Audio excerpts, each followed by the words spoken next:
Self-Development and the Way to Power by ROGERS. It is the natural right of every human being to be happy, to escape all the miseries of life. Happiness is the normal condition, as natural as the landscapes and the seasons. It is unnatural to suffer, and it is only because of our ignorance that we do suffer. Happiness is the product of wisdom. To attain perfect wisdom, to comprehend fully the purpose of life, to realize completely the relationship of human beings to each other, is to put an end to all suffering, to escape every ill and evil that afflicts us. Perfect wisdom is unshadowed joy. Why do we suffer in life? Because in the scheme of nature, we are being forced forward in evolution, and we lack the spiritual illumination that alone can light the way and enable us to move safely among the obstacles that lie before us. Usually, we do not even see or suspect the presence of trouble until it suddenly leaps upon us like a concealed tiger. One day our family circle is complete and happy. A week later, death has come and gone, and joy is replaced with agony. Today we have a friend. Tomorrow he will be an enemy, and we do not know why. A little while ago we had wealth and all material luxuries.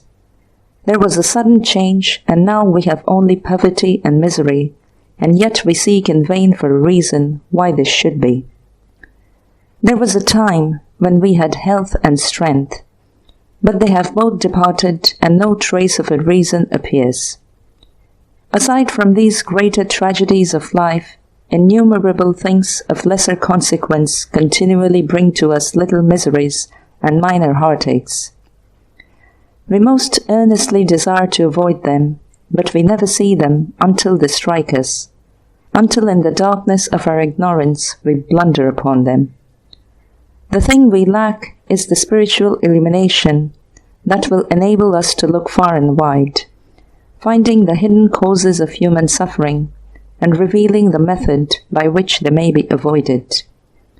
And if we can but reach illumination, the evolutionary journey can be made both comfortably and swiftly. It is as though we must pass through a long, dark room filled with furniture promiscuously scattered about. In the darkness, our progress would be slow and painful, and our bruises many. But if we could press a button that would turn on the electric light, we could then make the same journey quickly and with perfect safety and comfort.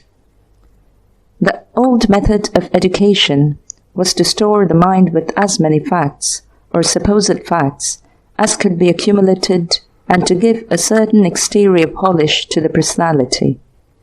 The theory was that, when a man was born, he was a completed human being, and that all that could be done for him was to load him up with information that would be used with more or less skill, according to the native ability he happened to be born with.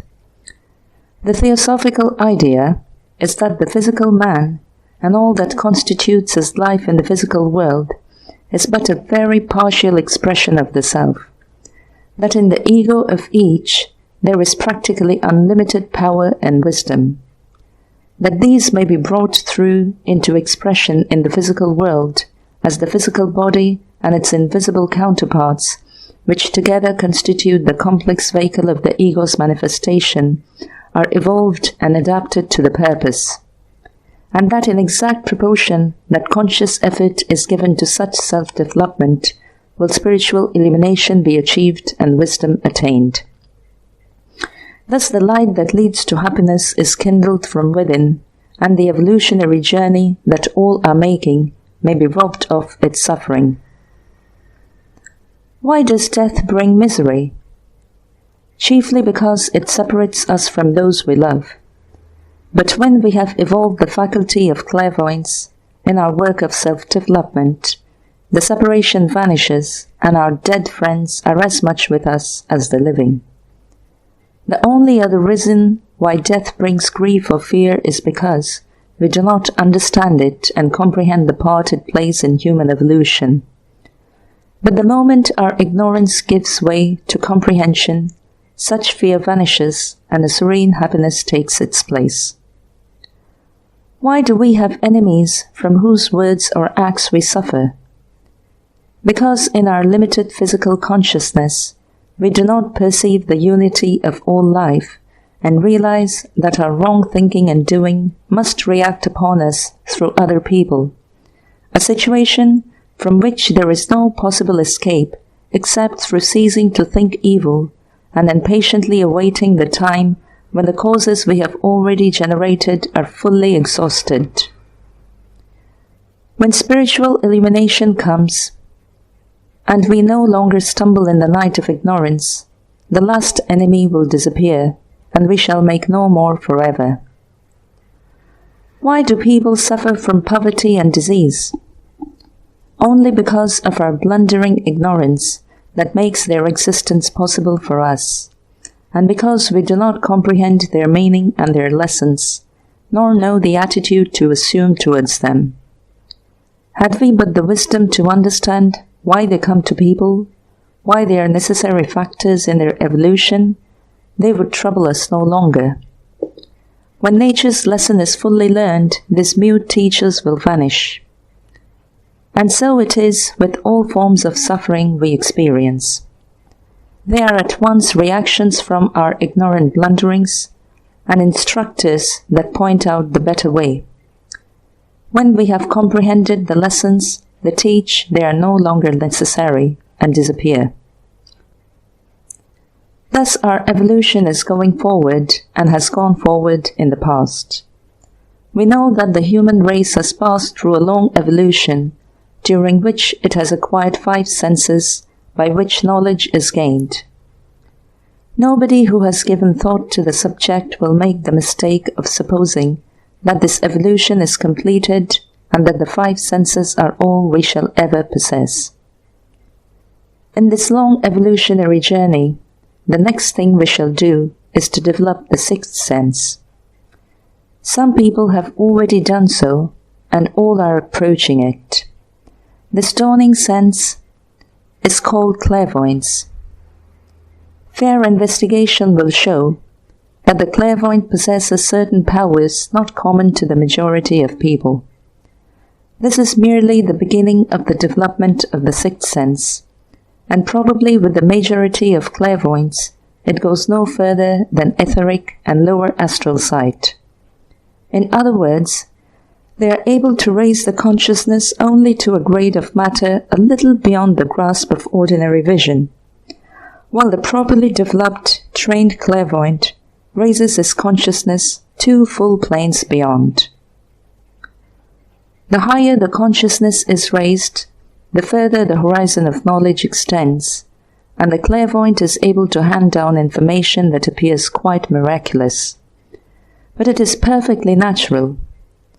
If a certain person were born blind and had never understood any more about eyesight than most people understand about clairvoyance, if this person could know how many doorways were in a large building only by groping along with his hands and thus acquiring the knowledge by touch, and another person who could see should glance along the block and instantly tell the blind man the correct number, that would be to the blind man a miracle. Now, when a clairvoyant sees things at a distance where the physical eye cannot reach, he really does nothing more remarkable. When we see a thing, we receive the vibrations caused by light. That gives the information. When the clairvoyant sees at a distance through what we mistakenly call solid substances, he receives vibrations of matter so fine that it interpenetrates solids, as the ether does. Every human being must make, and is making, this long evolutionary journey from spiritual infancy to godlike power and perfection. But there are 2 ways in which it may be done. We may, as the vast majority do, accept the process of unconscious evolution and submit to nature's whip and spur that continuously urge the thoughtless and indifferent forward until they finally reach the goal. Or we may choose conscious evolution and work intelligently with nature, thus making progress that is comparatively of enormous rapidity, and at the same time avoid much of what Hamlet called the slings and arrows of outrageous fortune. The degree to which mind can control circumstances and dominate matter is far greater than is generally believed. Our impressions about matter are very illusory. No form of matter is permanent. Change goes on everywhere at every instant, by physical laws in the physical body, and by astral and mental laws in our invisible bodies. We are not the same being, physically, mentally, or spiritually, any 2 days in succession.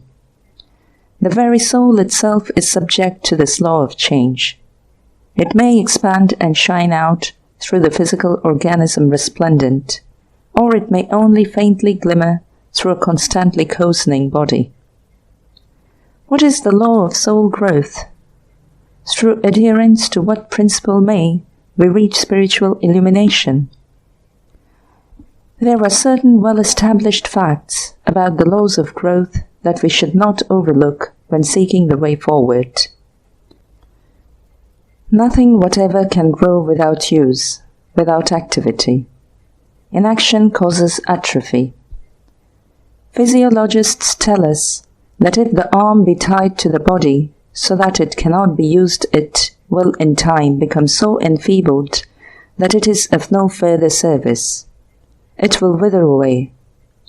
That is nature's law of economy.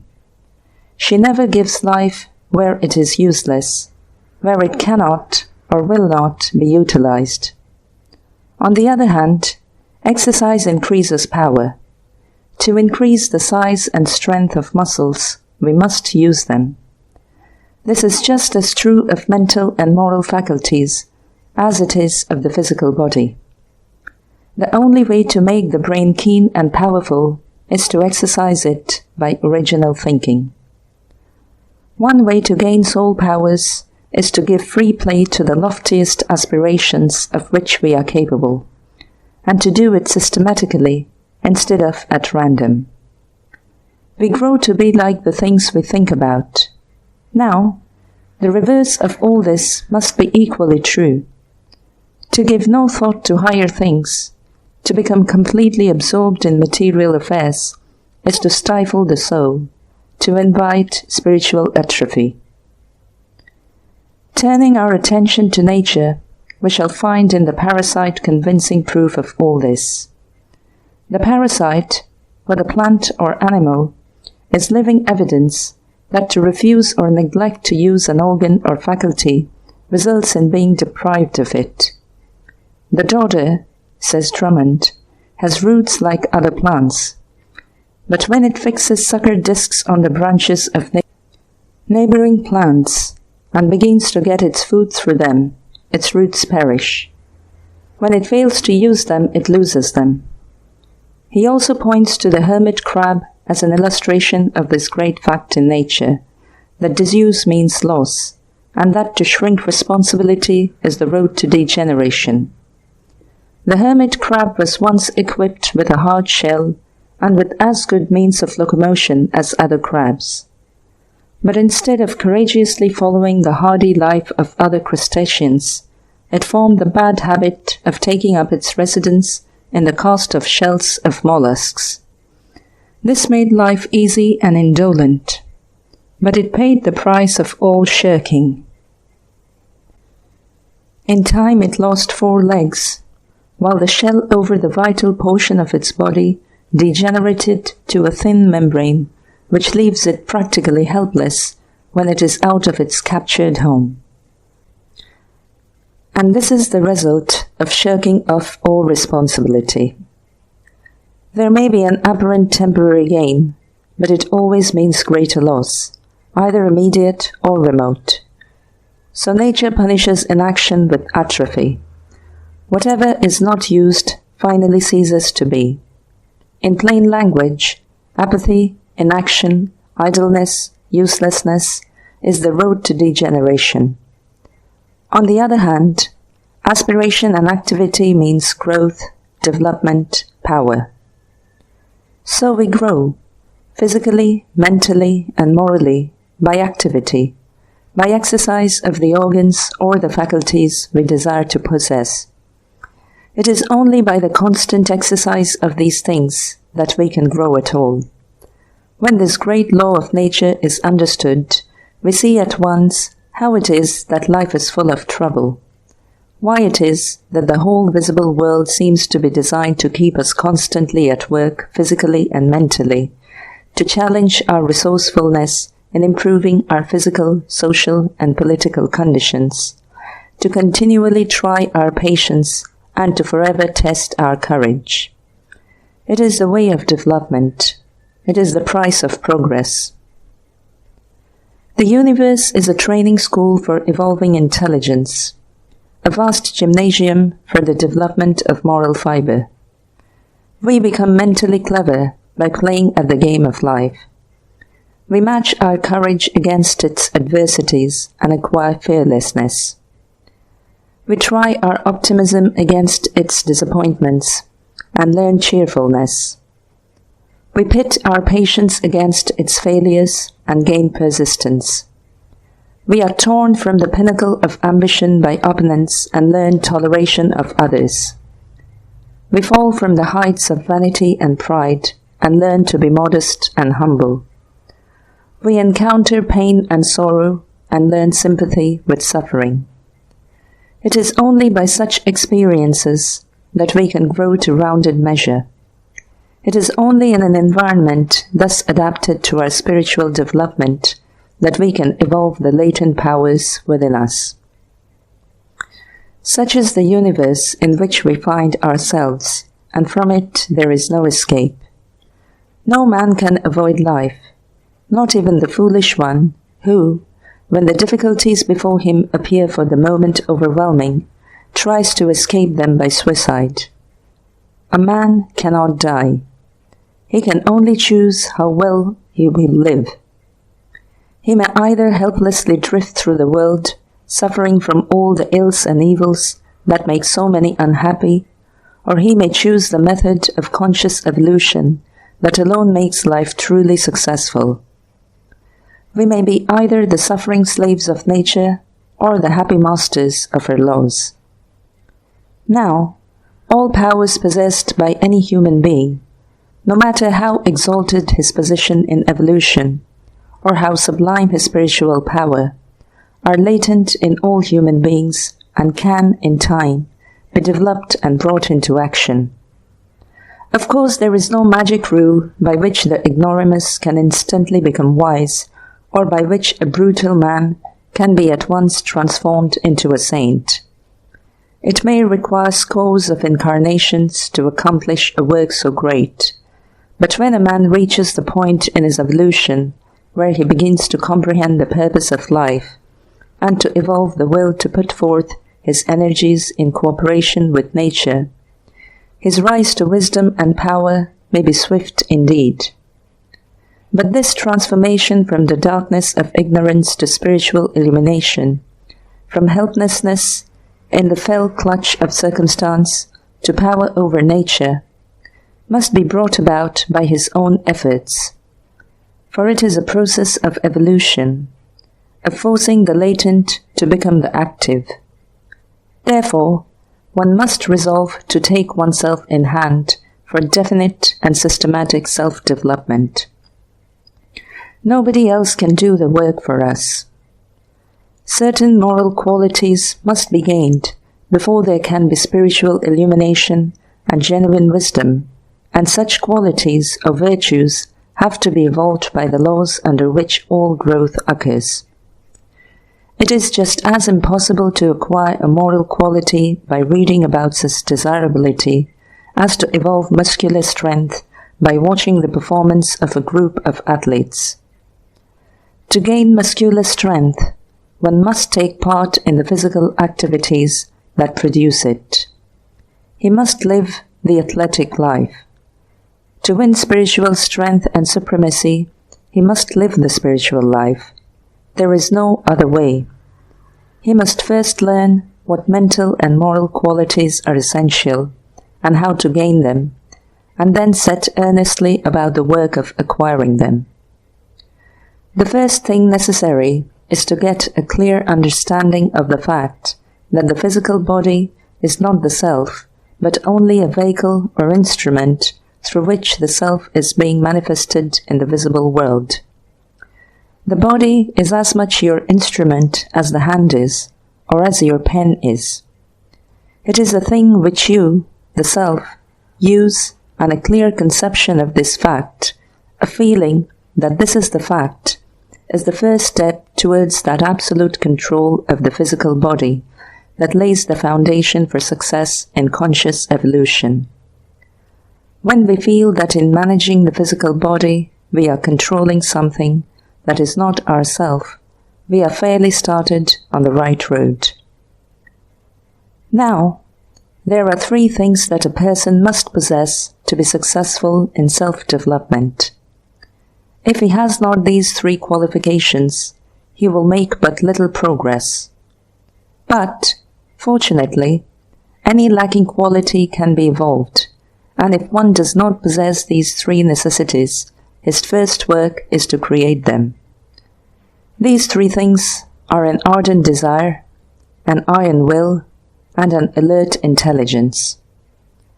Why are these 3 qualifications essential to success, and what purpose do they serve? Desire is nature's motor power, the propulsive force that pushes everything forward in its evolution.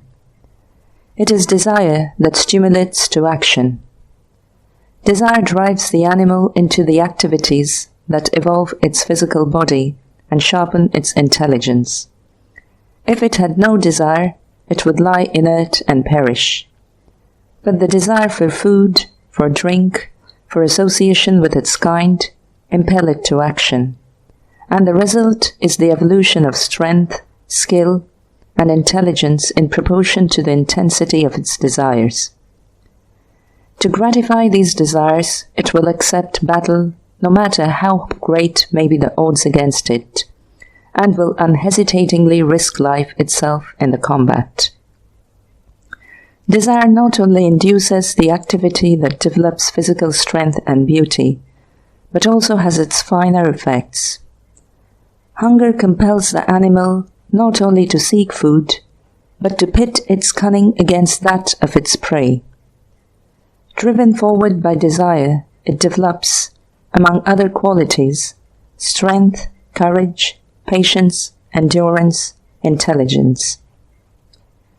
Desire plays the same role with man at his higher stage of evolution. It stimulates him to action. And always, as his activity satisfies his original desire, a new one replaces the old and lures him on to renewed exertion. The average young man beginning his business career desires only a comfortable cottage, but when that is attained, he wants a mansion. He soon tires of the mansion and wants a palace. Then he wants several, at the seaside, in the city, and on the mountains. At first he is satisfied with a horse, then he demands an automobile, and finally a steam yacht. He sets out as a youth to earn a livelihood and welcomes a small salary. But the desire for money pushes him into business for himself, and he works tirelessly for a competence. He feels that a small fortune should satisfy anybody, but when he gets it, he wants to be a millionaire. If he succeeds in that, he then desires to become a multimillionaire. Whether the desire is for wealth, or for fame, or for power, the same result follows. When the desire is satisfied, a greater one takes its place and spurs the ambitious one to still further exertion. He grasps the prize he believes to contain complete satisfaction, only to discover that while he was pursuing it, desire had grown beyond it. And so the goal he would attain is always far ahead of him. Thus we are tricked and apparently mocked by nature, until we finally awake to the fact that all the objects of desire, the fine raiment, the jewels, the palaces, the wealth, the power, are but vain and empty things, and that the real reward for all our efforts to secure them is not these objects at all, but the new powers we have evolved in getting them. Powers that we did not before possess, and which we should not have evolved but for nature's great propulsive force, desire. The man who accumulates a fortune by many years of persistent effort in organizing and developing a business enterprise, by careful planning and deep thinking, may naturally enough look upon the fortune he will possess for a few years before it passes on to others as his reward. But the truth is that it is a very transient and perishable and worthless thing compared to the new powers that were unconsciously evolved in getting it. Powers that will be retained by the man and be brought into use in future incarnations. Desire, then, plays a most important role in human evolution. It awakens, stimulates, propels. What wind is to the ship, what steam is to the locomotive, desire is to the human being. It has been written in a great book, Kill Out Desire, and elsewhere it is written, Resist not evil. We may find, in similar exalted pronouncements, truths that are very useful to disciples, but which might be confusing and misleading to the man of the world if he attempted to literally apply them. Perhaps for the average mortal, kill out desire might be interpreted transmute desire. Without desire, man would be in a death-like and dangerous condition, a condition in which further progress would be impossible. But by transmuting the lower desires into the higher, he moves steadily forward and upward without losing the motive power that urges him forever onward. To transmute desire, to continually replace the lower with the higher, really is killing desire out, but it is doing it by the slow and safe evolutionary process. As to crushing it suddenly, that is simply impossible. But substitution may work wonders. Suppose, for example, that a young man is a gambler, and his parents are much distressed about it. The common and foolish course is to lecture him on the sin of gambling, and to tearfully urge him to associate only with the very proper young men. But the young gambler is not in the least interested in that sort of life, which appears to him to be a kind of living death, and such entreaty does not move him. His parents would do better by looking more closely into the case. Why was he a gambler? He desires money. He seeks excitement. He wants to live in an atmosphere of intense life and activity. Very well. These desires are quite right in themselves. It is useless to try to crush them. It is nonsense to argue that he does not want these things. Clearly enough, he does want them, and that is precisely why he gambles. Then do not attempt the impossibility of killing the desire, but change the objects of his desires. Say to him, "You desire money and a life full of turbulence and excitement. Well, you can get all that in a better and a legitimate way and have the respect of your friends besides. You can go into politics. That is a field within the pale of the law, and in it you can have scope for all the energy and activity and intensity of life you long for, with all the element of chance which you find so attractive. And when the young man has had his fling there and tires of it, then something else can be attempted. But to try to crush desire and curb the outrushing life is both foolish and impossible. We can only direct it. There are, of course, certain gross desires that must be gotten rid of by the most direct and least objectionable method.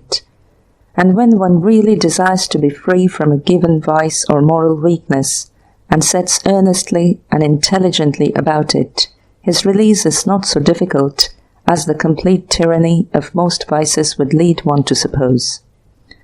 There is a process by which any of us may be free if he will make the trouble to patiently put it into practice.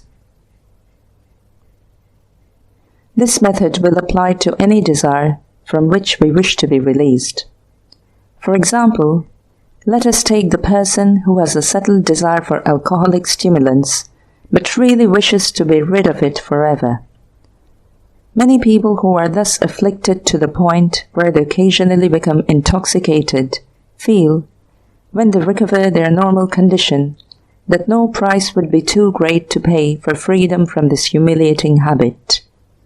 As a rule, such a man tries to close his eyes to his shame and forget it, promising himself that he will be stronger when the temptation again assails him. But it is just this putting it aside, this casting it out of his mind, that perpetuates his weakness. He instinctively shrinks from dwelling upon the thought of whither he is drifting. So he puts the unpleasant subject aside altogether, and when the inner desire asserts itself again, he finds himself precisely as helpless as before. Now, his certain method of escape from this tyranny of desire is to turn his mind resolutely to an examination of the whole question. Let him look the facts in the face, however humiliating they may be. He should call his imagination to his assistance. It should be used to picture to himself his future if he does not succeed in breaking up the unfortunate slavery of the desire nature. He should think of the fact that as he grows older, the situation grows worse. He should picture himself as the helpless, repulsive sort, with feeble body and weakening mind, and reflect upon the humiliation he must endure, the poverty he must face, and the physical and mental pain he must bear in the future if he now fails to break the desire ties that bind him.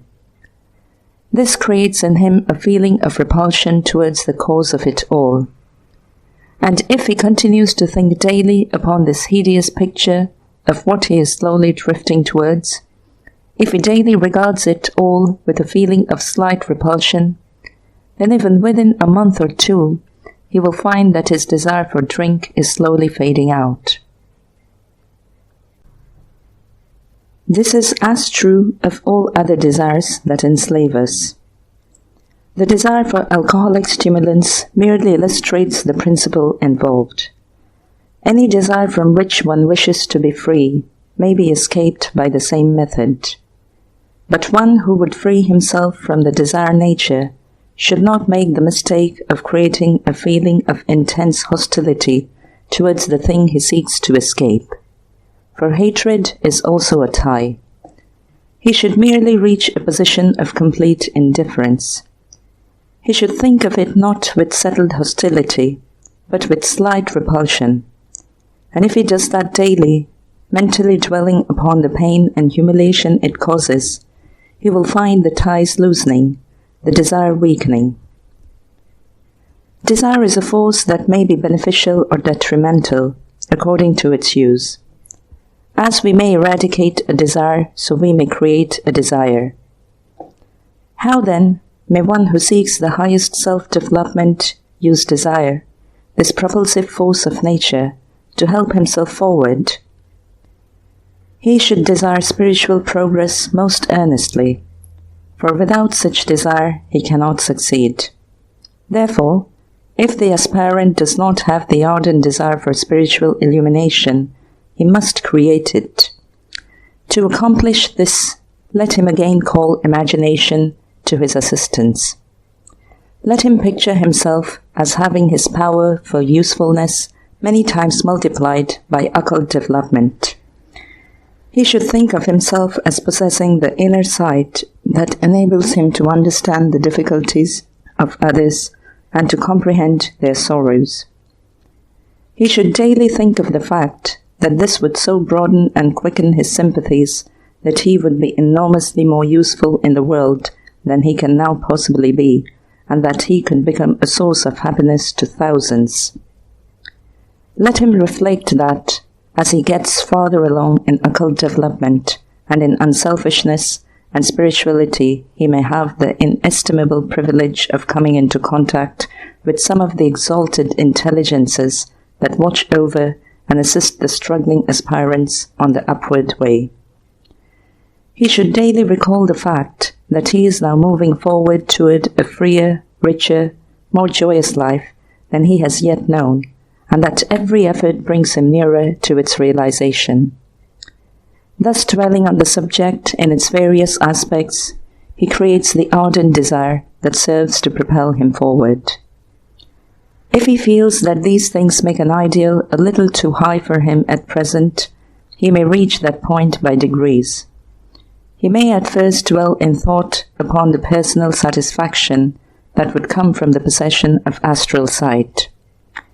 Let him reflect upon what it would mean to be conscious of the invisible world, to have all its wonders laid out open before him, to be able to consciously meet the so-called dead, including his own friends and relatives, to be able to have the positive personal proof that we survive the death of the physical body, to be able to become one of the invisible helpers of the world, to have available the priceless advantages of the astral region, and to bring the consciousness of all this into the physical life. That is certainly something worth all the time and effort required to attain it. But the student should always keep it in mind that the real purpose of acquiring new powers is to increase his capacity for service to the race, and that he who falls short of that idea walks upon dangerous ground. The second requisite is a firm will. It should not be forgotten that an unusual and difficult thing is being attempted, in which a person of weak will cannot possibly hope to succeed. Even in the ordinary life of the world, considerable willpower is essential to success. To succeed in business, to become expert in a profession, or to completely master an art requires strong will, determination, perseverance. The difficulties in occult development are still greater, and, while it is true that any degree of effort is well worthwhile, the weaklings will not go far.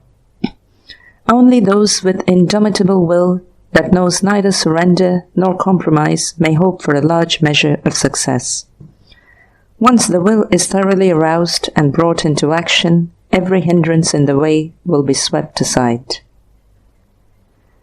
The human will, that force unseen, the offspring of a deathless soul, can hew a way to any goal.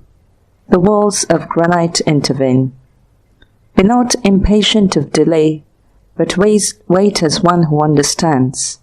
When spirit rises and commands, the gods are ready to obey. Mighty, indeed, is this force when aroused. But a person may be easily deceived about his will. He is likely to think that his will is much stronger than he really is. He may say to himself, "Oh yes, I would go through anything for the sake of the higher life and spiritual illumination." But that is no guarantee that after a few months of monotonous work, he may not abandon it unless he adopts the wise plan of strengthening his will as he moves forward. Let him begin this by testing his present strength of will, but let him not be discouraged by the result. He should remember that whatever he lacks in willpower, he can evolve by proper effort. To find out whether he really has much strength of will, a person may begin to observe to what extent he permits his daily plans to be modified or entirely changed by the things that run counter to his will. Does he hold steadfastly to his purpose, or does he weakly surrender to small obstacles? Has he the willpower to even begin the day as he has planned it? The evening before, he decides that he will rise at 6 o'clock the next morning. He knows there are certain excellent reasons why he should do so, and he retires with the matter fully decided. It is positively settled that at exactly 6 o'clock the day's program shall begin. But when the clock strikes that hour the next morning, he feels strongly disinclined to obey the summons. It involves some bodily discomfort to rise at the moment, and he concludes that, after all, perhaps he was a bit hasty the evening before in fixing upon that hour. Whereupon he reconsiders the matter and makes it 7. And when that time arrives, he generously extends it to 8 o'clock.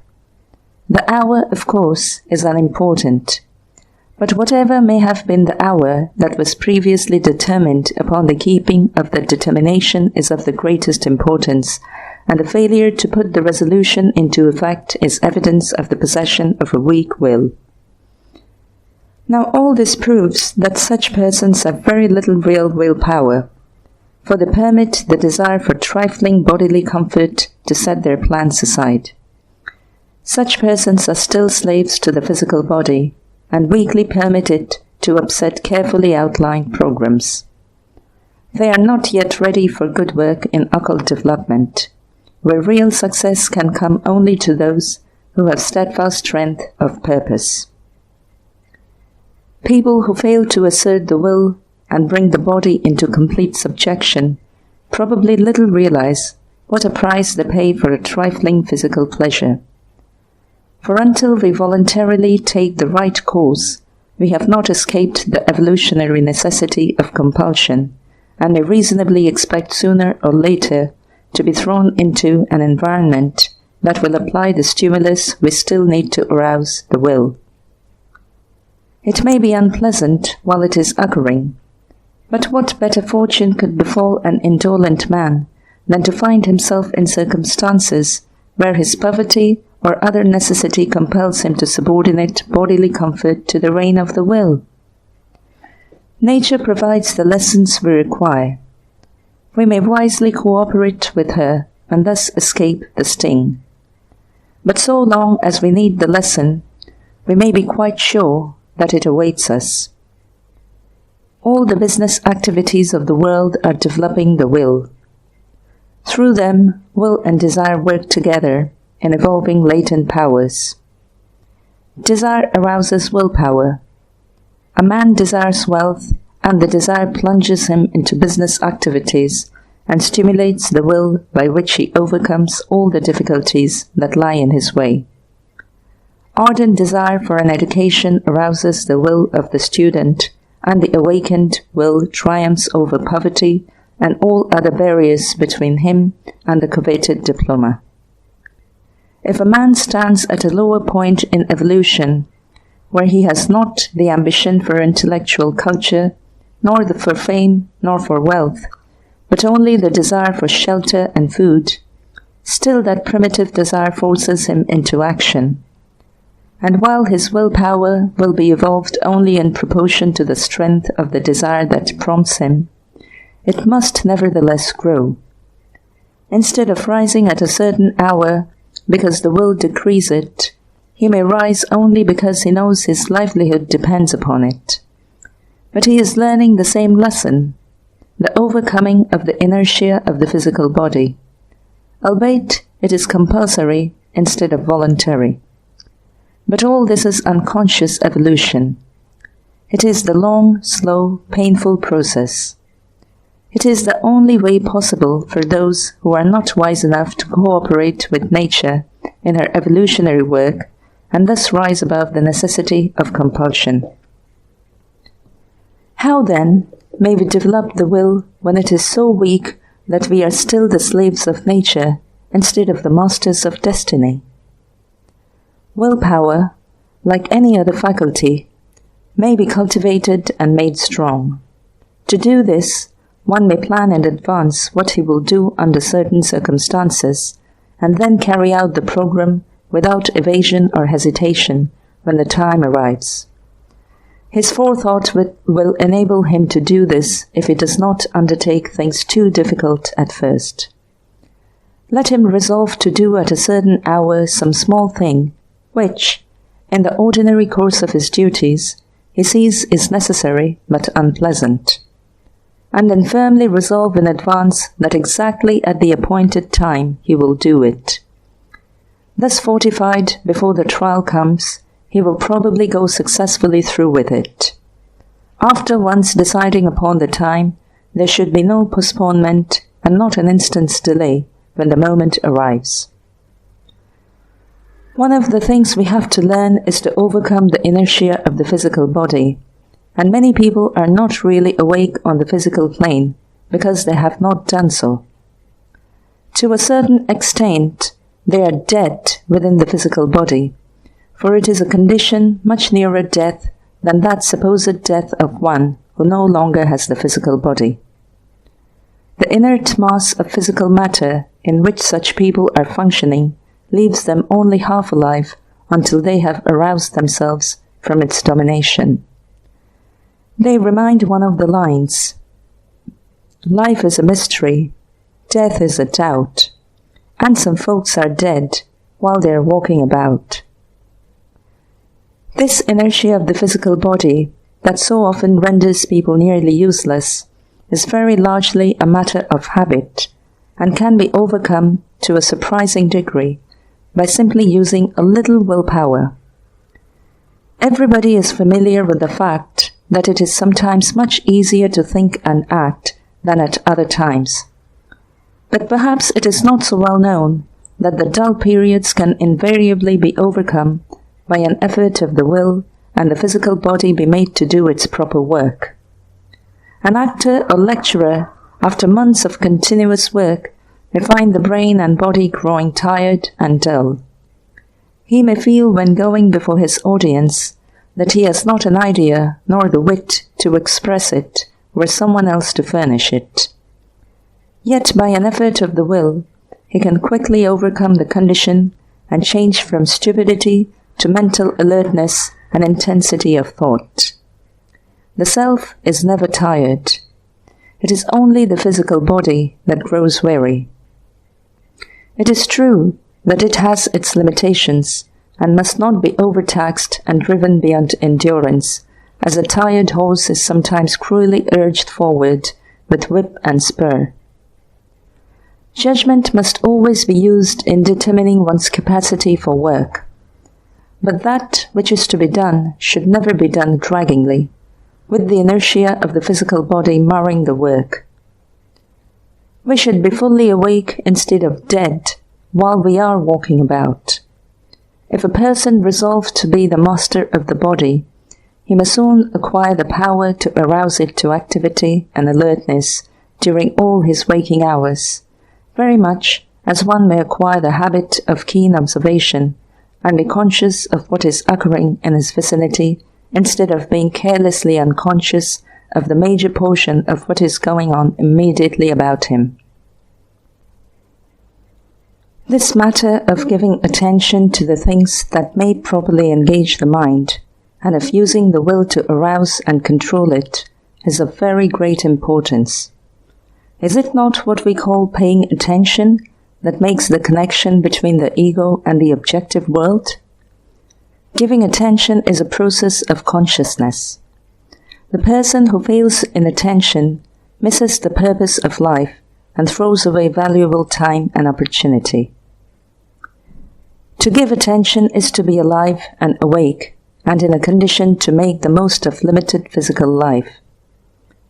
Yet many people cannot give sustained attention to an ordinary conversation, nor direct the mind with sufficient precision to state a simple fact without wandering aimlessly about in the effort, bringing in various incidental matters until the original subject, instead of being made clear, is obscured in a maze of unimportant details or lost sight of altogether. Such habits of mind should be put resolutely aside by one who would hasten self-development. The attention should be fixed deliberately upon the subject in hand, whatever it may be, and nothing should be permitted to break the connection between that and the mind. Whether it is a conversation or a book, or a manual task, or a problem being silently worked out intellectually, it should have undivided attention until the mind is ready for something else. Perhaps few of us give to any subject the close attention which alone can prove its own effectiveness and demonstrate the fact that there goes with such steadily sustained attention a subtle power of extended or accentuated consciousness. When 10 minutes is given to a certain subject, and other thoughts are constantly intruding, so that when the 10 minutes have passed, only 5 minutes have actually been devoted to the subject, the result is by no means a half of what would have been accomplished had the whole of the 10 minutes been given to uninterrupted attention. The time thus spent in wavering attention is practically without effect. The connection between mind and subject has not been complete. Mind and subject were, so to say, out of focus. Attention must be sustained to the point where it becomes concentration.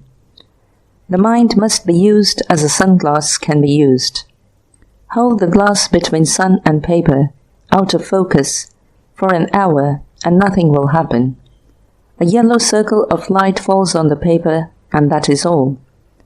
But bring it into perfect focus, concentrating the rays to the finest possible point, and the paper turns brown and finally bursts into the fire that will consume it. They are the same rays that were previously ineffective. Concentration produced results. The mind must be brought under such complete control of the will that it can be manipulated like a searchlight, turned in this direction or that, or flung full upon some obscure subject and held steadily there till it illuminates every detail of it, as the searchlight sends a dazzling ray through space and shows every rock and tree on a hillside far away through the darkness of the night. The third necessity is keen intelligence. The force of desire, directed by the will, must be supplemented by an alert mind. There is a popular notion that good motives are sufficient in themselves, and that when one has the desire to attain spiritual illumination, plus the will to achieve, nothing more is needed but purity of purpose. But this is a misconception.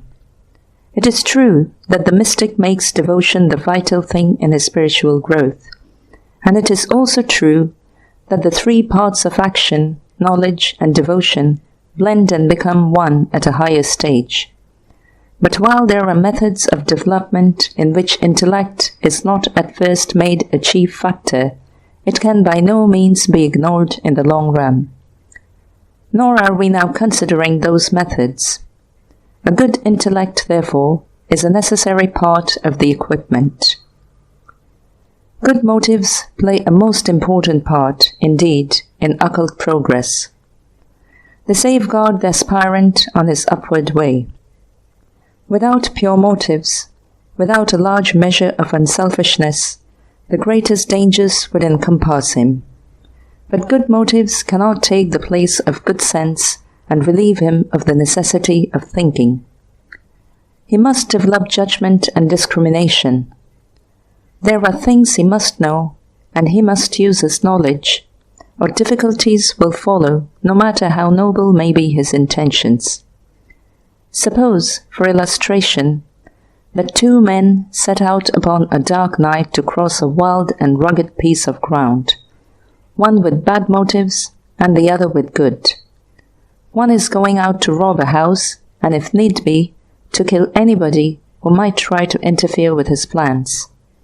His motives are very bad, but he has perfect knowledge of the dangerous ground he is to cross, and he will therefore travel over it in safety.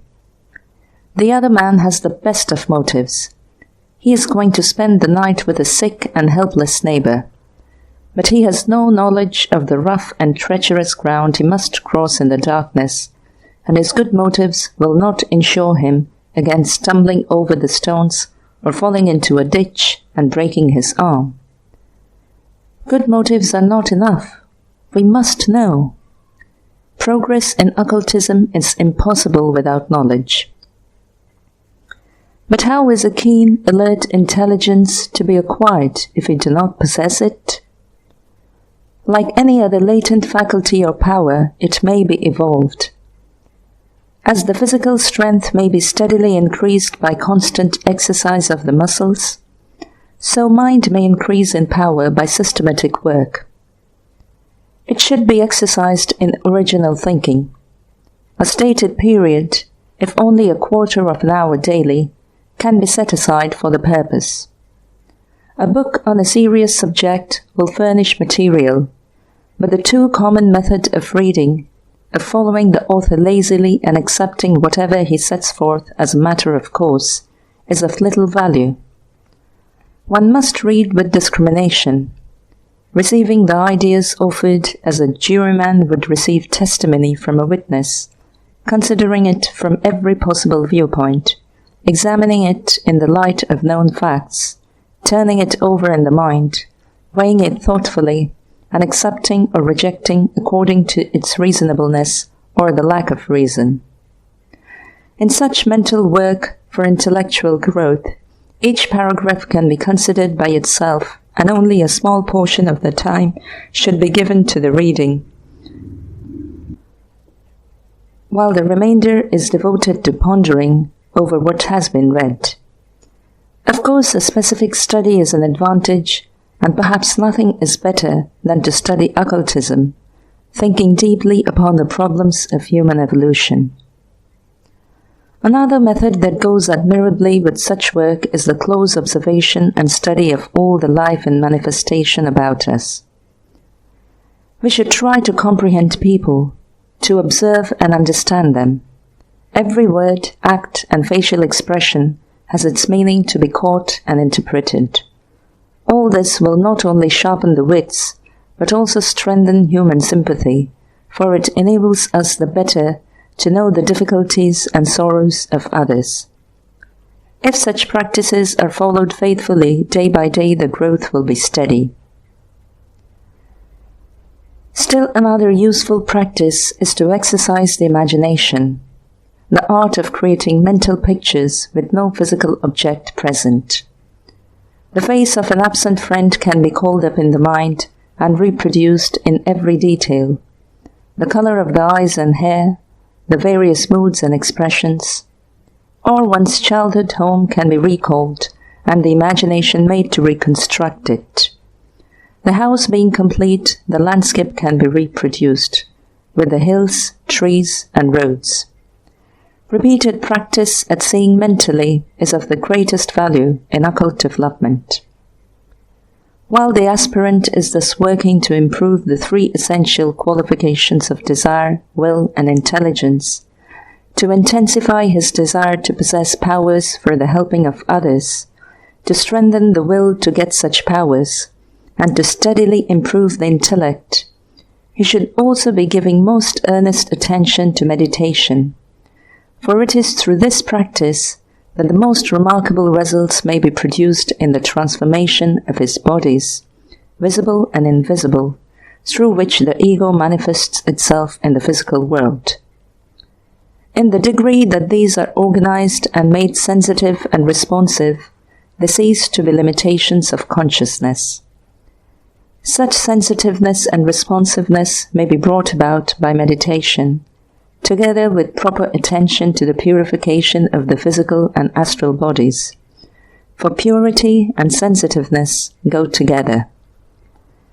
Meditation is a subject so very important to the aspirant that specific instructions should guide him. The average person, used to the turbulent life of Occidental civilization, will find it a sufficiently difficult matter to control the mind, and to finally acquire the power to direct it as it desires, even with all the conditions in his favor. The serene hours of morning are the most favorable of the 24 for meditation.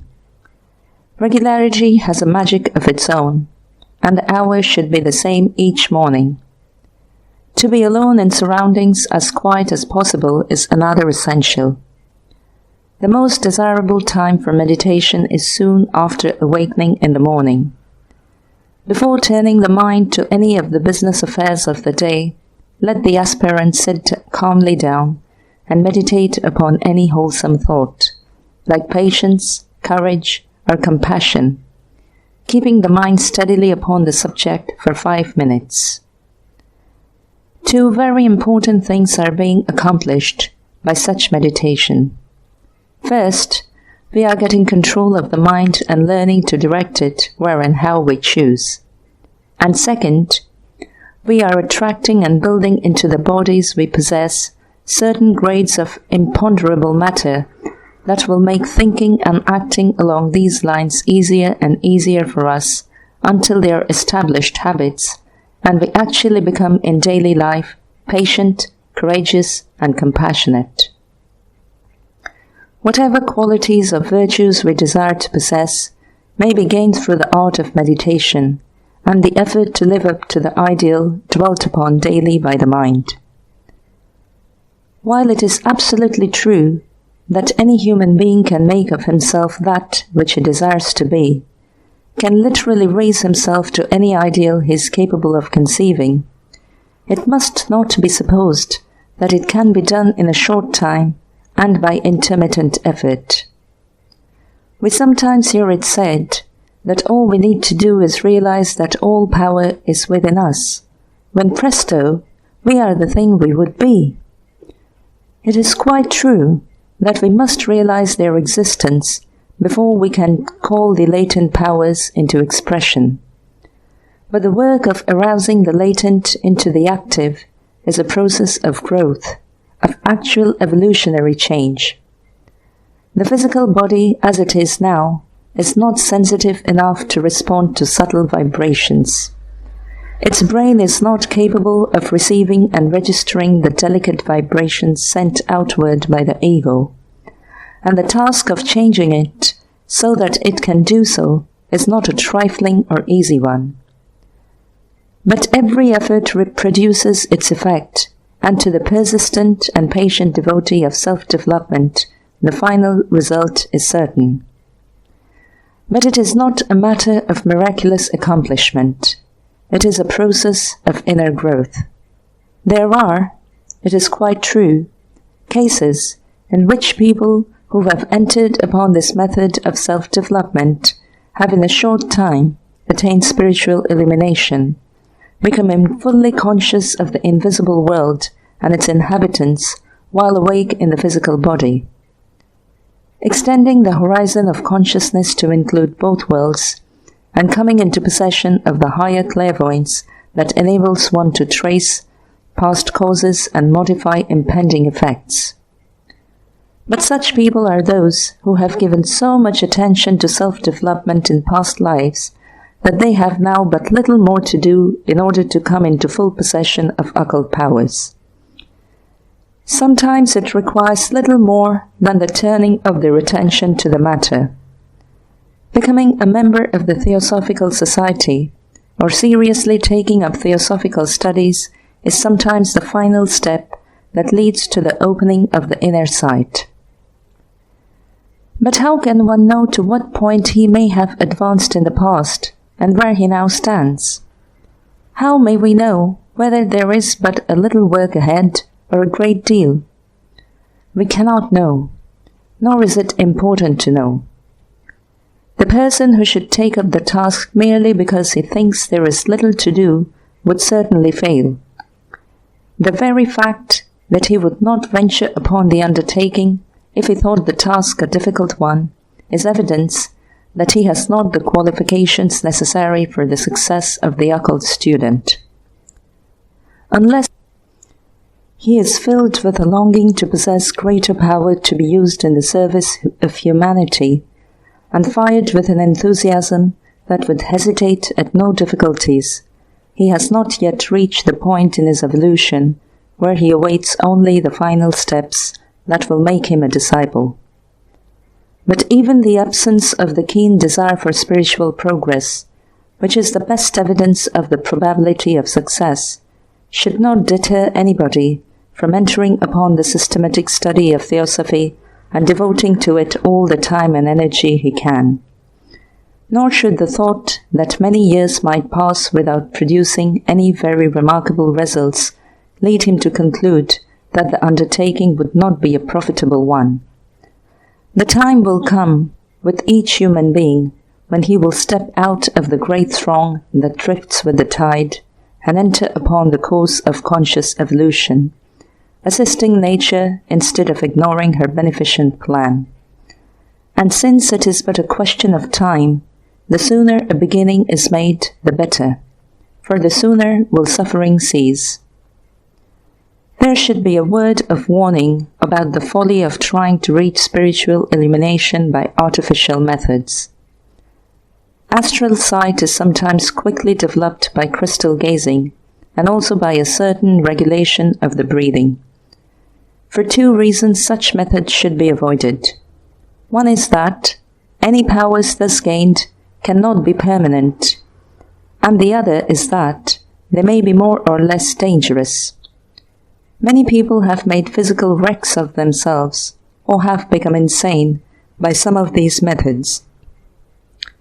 There are those who advertise to quickly teach clairvoyance for a consideration as the spiritual powers could really be conferred instead of evolved. It is true that efforts towards the evolution of such powers may be enormously aided by teachers, but such instruction cannot be bought, and the offer to furnish it for money is the best evidence of its worthlessness. Those who teach this ancient wisdom select their own pupils from the morally fit, and tuition can be paid only in devotion to truth and service to humanity. That is the only road that leads to instruction worth having, and until the aspirant is firmly upon that sound moral ground, he is much better off without powers, the selfish use of which would lead to certain disaster. But how shall the pupil find the teacher? He need not find him at first, so far as the limited consciousness is concerned. Long before he knows anything of it in his waking hours, he may be receiving instruction while he is out of the physical body during the hours of sleep. The teacher finds the pupil long before the pupil suspects that the teacher exists. And since it is the pupil who has the limited consciousness, it is quite natural that it should be so. Thus, it is inevitable that all who enter upon the way that leads to spiritual illumination must long remain ignorant of the fact that any teachers are interested in them, or that anybody is giving the slightest attention to them. Naturally enough, one cannot know until the moment arrives when his brain has become sufficiently sensitive to retain a memory of at least a fragment of his superphysical experiences. But what leads to the selection of the pupil? His earnestness, his unselfishness, his devotion, his spiritual aspirations. There is an old occult maxim to the effect that when the pupil is ready, the master is waiting. They have need of many more than are ready to be taught. Those who lead and enlighten watch eagerly for all who will qualify themselves to enter upon the upward way. Every human being gets exactly what he fits himself to receive. He cannot possibly be overlooked. By his spiritual aspiration, each lights the lamp in the window of his soul, and to the watchers from the heights that light against the background of the overwhelming materiality of our times must be as the sun in a cloudless sky. Other things come later, but these simpler things, to realize the necessity for conscious evolution, to comprehend the method of soul development, to take full control of the mind and the physical body, to resolutely curb the grosser desires, and to give free rein to the higher aspirations, are the first infant steps in the self-development that leads to illumination. Then we begin to discover that this very desire for greater spiritual power is generating a force that carries us forward and upward. We soon begin to observe actual progress. The brain becomes clearer, the intellect keener. Our sphere of influence grows wider, our friendships become warmer. Aspiration lifts us into a new and radiant life, and the wondrous powers of the soul begin to become a conscious possession. And to this soul growth there is no limit. The aspirant will go on in this life and others, with an ever-extending horizon of consciousness, until he has the mental grasp of a Plato, the vivid imagination of a Dante, the intuitive perception of a Shakespeare. It is not by the outward acquirement of facts that such men become wise and great. It is by developing the soul from within until it illuminates the brain with that flood of light called genius. And when, through the strife and storm, we finally reach the tranquility of the inner peace, we shall comprehend the great fact that life really is joy when lived in the possession of spiritual power and in perfect harmony with the laws of the universe. With even these first steps in occult achievement, the aspirant enters upon a higher and more satisfactory life than he has ever known. Literally, he becomes a new man. Gradually, the old desires and impulses fade away, and new and nobler aspirations take their place. He has learned obedience to law only to find that obedience was the road to conquest. He has risen above the gross and sensuous by the power of conscious evolution. And looking back upon what he has been, with neither regret nor apology, he comprehends those significant words of Tennyson. On stepping stones of their dead selves, men rise to higher things. The end.